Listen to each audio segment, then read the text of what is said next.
Tara guys, luto tayong dinuguan. Ito nagpapasarap sa dinuguan, ang tinutungang niyog. Kasama ang dugo ng baboy, ito ay ipipiga sa tinutungang niyog. At ito na, hinihiwa ko na ang baboy. Siyang gagamitin sa pagluto ng dinuguan. At syempre, igigisa ang bawang, sibuyas, at pagkatapos, ilalagay na ang hiniwang karne.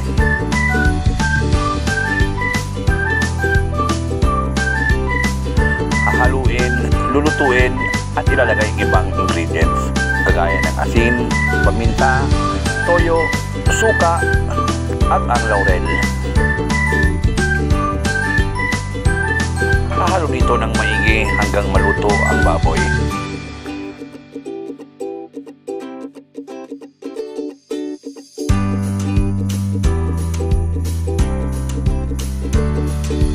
At ready na ang dugo na ipiniga sa tinutungang niyog.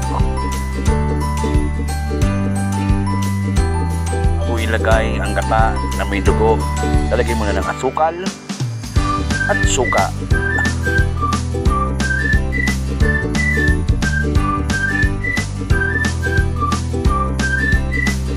Hintayin maluto ang dugo at ito na ang finished product.